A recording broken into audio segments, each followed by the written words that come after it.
बिस्मिल्लाहिर्रहमानिर्रहीम। अस्सलाम वालेकुम दोस्तों, बहनों, भाइयों, बुजुर्गों।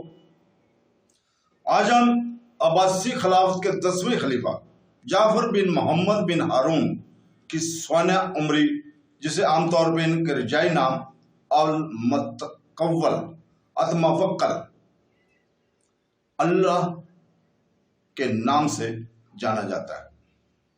अब्बासी खिलाफत के 9वें खलीफा का खानदान, वफात और जानशीनी के बारे में हम बताते हैं। अल-मुतवक्कल 31 मार्च 822 को अब्बासी शहजादे अबू इसहाक बिन मोहम्मद मुस्तकबिल के अल-मुतसम और ख्वारिज़म के एक लोंडी जिसका नाम शजा था के यहाँ पैदा हुए। इनकी इब्तदाई जिंदगी गैर वाज़ेह है, क्योंकि अगस्त 847 में अपने बड़े सौतेले भाई अल-वसी की मौत तक इसने सियासी मामलात में कोई किरदार अदा नहीं किया। अल-मुतवक्कल अपने चचा मामून के दौर में पैदा हुए। इनका पूरा नाम जाफर बिन मोहम्मद और कुनियत अबुल फजल थे। नौजवान शहजादी की इब्तदाई जिंदगी खिलाफत अब्बासिया का सुनहरी दौर कहलाती है। अपनी जवानी के दौरान इनके वालिद अपने चचा खलीफा अल-मामून के एक अहम ओहदेदार थे, जिन्होंने 833 में अपने वफात तक हुकूमत की। इनके जानशीन के तौर पर अल-अब्बास की बजाय भाई और अबू इसहाक को 9 अगस्त को अल-मुतसम के लक़ब के साथ खलीफे का तौर पर तस्लीम किया गया, जो खुदा की पनाह मांगता है।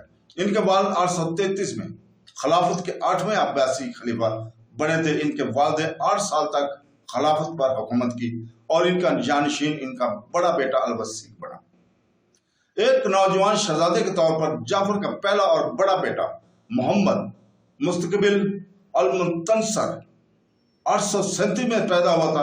अल-मुंतसर की वालदा हबीशा थी, जो एक यूनानी उम्मे वलाद थी। अपनी पैदाइश के वक्त जाफर की उम्र 14 साल थी। इनके दूसरे बेटे अहमद मुस्तकबिल अल-मुतहमी और तला मुस्तकबिल अल-मफूक अल-बरतरतीब 842 और 843 में पैदा हुए।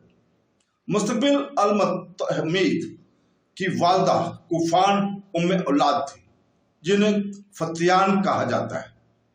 एक शहजादे के तौर पर जाफर ने 842 अल-वसी के अलहाक का साल में हज्जाज की क़यादत की।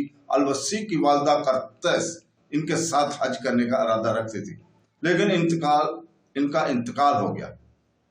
तो दोस्तों, 14 अगस्त 842 को हुआ और कूफा में दाऊद इब्ने अम्मी के अब्बासी महल में दफन किया गया।